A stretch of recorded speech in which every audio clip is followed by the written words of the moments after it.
And the reason I'm doing this is so that you can kind of make a connection between what we learned here with your circuits class, Engineering 290. How many of you are taking it right now? Okay. All right, so let me try to make a link between the two. So here's an Lcr circuit, an inductor, resistor, capacitor with an external voltage source. And then we know that the voltage across a resistor is the Ohm's law, negative Ri. I'm putting negative because it consumes voltage. There's a voltage drop. And then the inductors, they try to go against any changes in the current, right? So if there's a change of the current with respect to time, then it tries to go against it. And then for the capacitor, the amount of charge is proportional to the voltage applied to the capacitor. And that coefficient of proportionality is called C, the capacitance, but C is multiplied here, so if you divide, you'll get 1 over C, and again, because it's a voltage drop, you put a minus.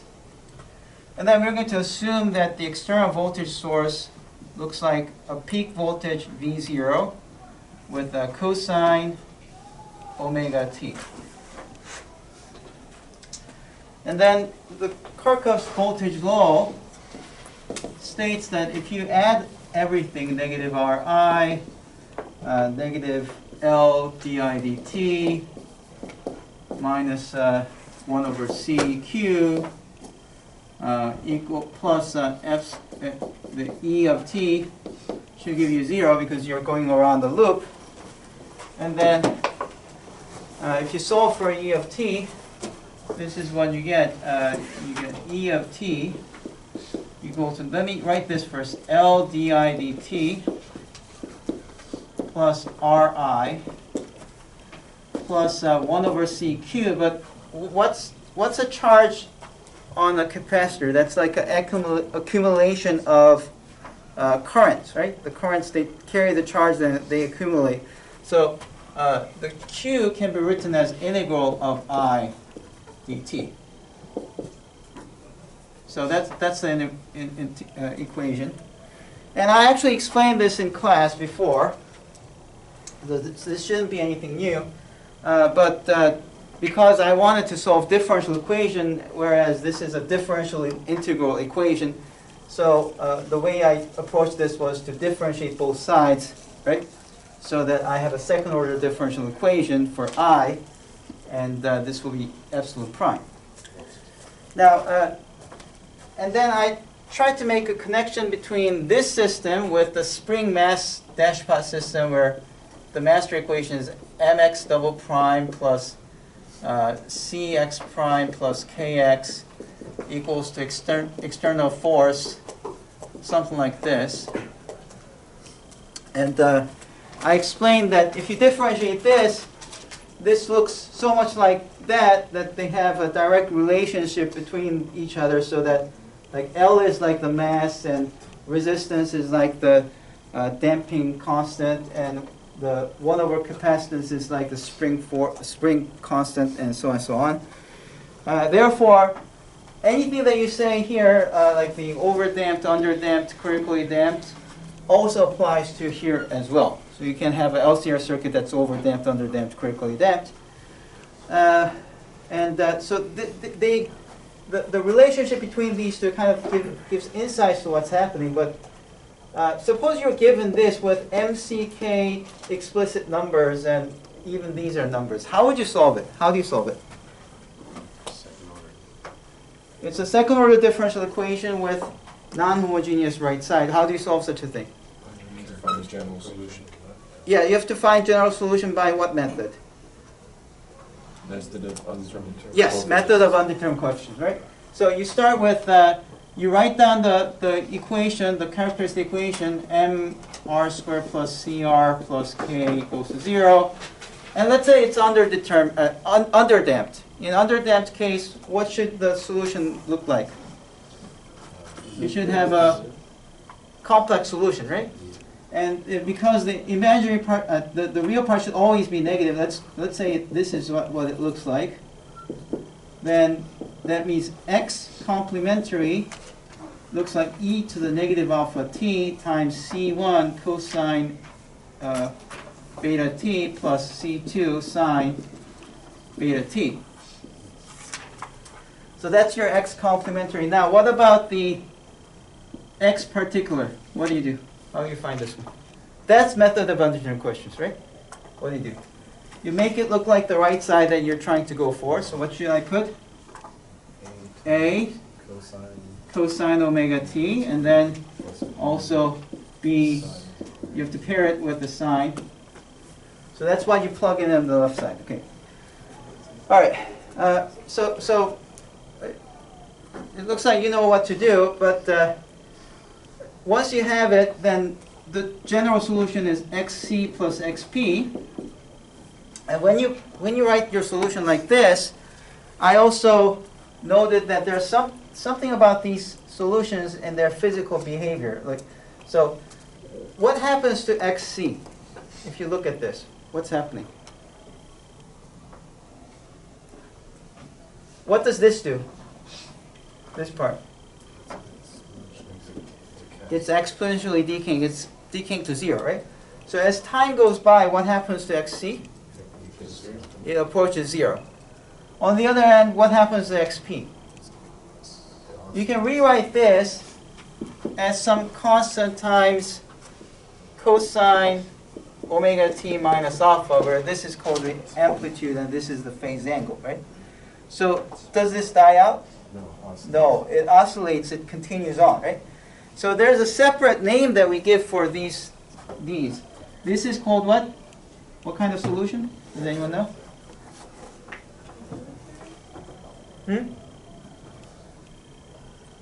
Transient solution. Remember that? What is this one called? It doesn't die out, so what would you say? The name for this is steady periodic solution. Okay. So you have these two things, transient solution and steady periodic solution. Now, as an engineer studying circuits, which one would you be more interested in? Of course, the steady periodic, because that's the one that survives, right? Now, moreover, do you see that if you have different initial values, this will still be the same and only change the xc? You see that?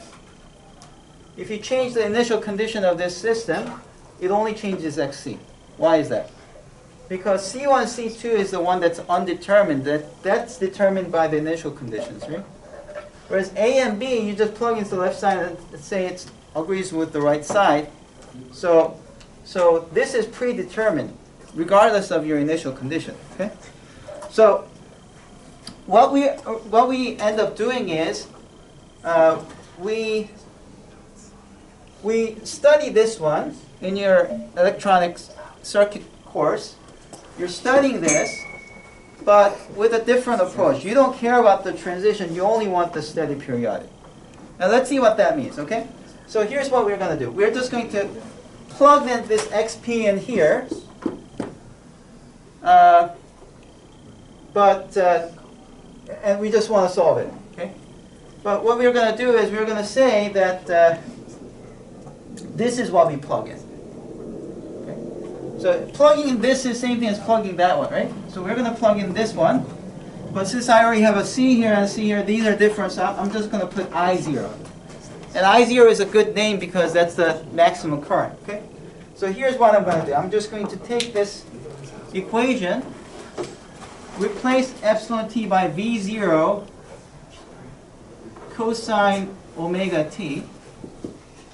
And then, instead of I'm going to just plug in the cosine, the I0 cosine omega t minus alpha. And that one has to be differentiated.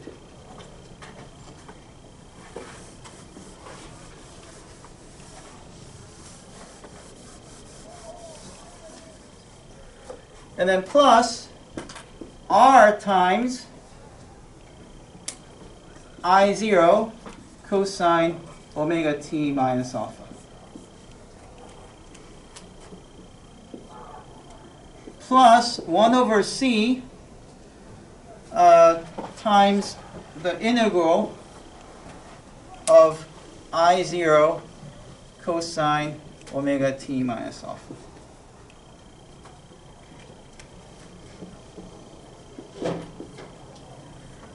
Okay. Now we could just go on and do the calculation here and get some result, but I want to make this slightly more simpler and make it more familiar to you. So what I'm going to do is I'm going to write a counterpart of this equation of sine omega t.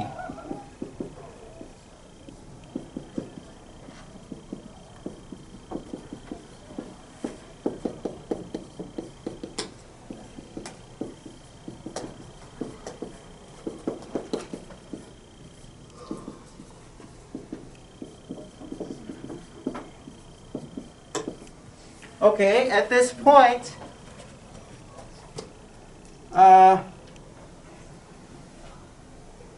I claim that this is also true. Why?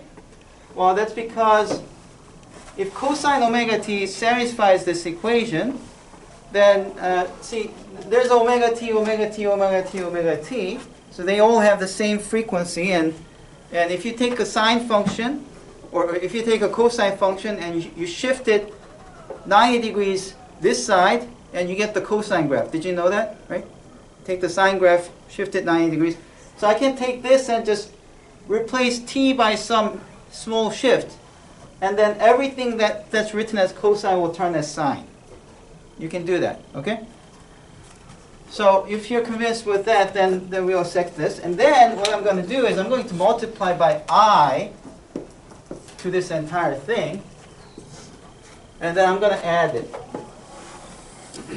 Now, why would I want to do that? Do you have any ideas why I would want to do that? It's like a complex solution. Huh? It's like A plus or minus B. What is that? What's that called? Euler's identity, right? So cosine omega t plus I sine omega t, that's e to the I omega t. Okay?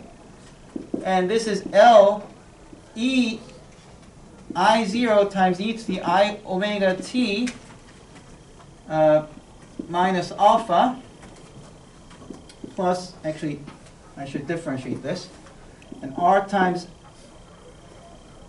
I0 e to the I omega t minus alpha plus 1 over c integral of I0 e to the I omega t minus alpha. Okay. And now we're actually going to calculate. By the way, if you want to go back to this, all you have to do is take the real part of this. It gives you back this. Okay? The real part of this equation will be this. So it really does give you the solution of what we wanted to do. But this simply is easier because if you differentiate this using the chain rule, what comes out? What is this? This is e to the I omega t minus I alpha, right? If you differentiate this, what would you get?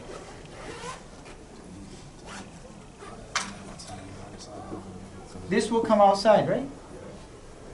And that's why in the phasor diagram, people say that for inductance, you have I omega. Okay? Did you learn this yet? Phasor diagram? Okay, so you're going to learn this. For inductance, you have I omega. So you have V0 e to the I omega t equals L I0 I omega e to the I omega t minus alpha. This one doesn't change. How about this one? When you integrate, what comes in front? 1 over I omega, right? So you get 1 over I omega c I0 e to the I omega t minus alpha.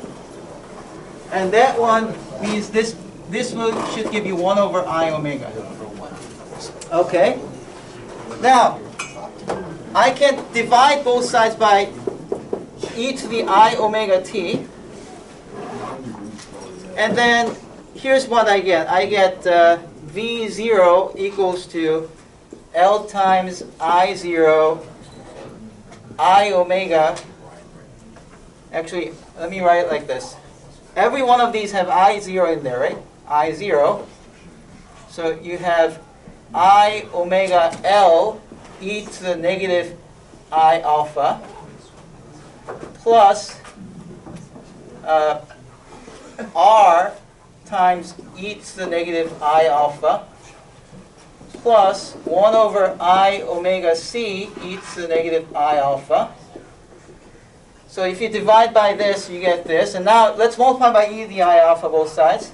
Sorry, I'm going a little over time, but give me like 2 more minutes, okay? So if you multiply e to the I omega, I alpha, this is what you get. You get I omega L plus, let's rewrite this. 1 over I is negative I, right? So this is negative I, 1 over omega c. I wonder, have you seen omega L and 1 over omega c? What are these called?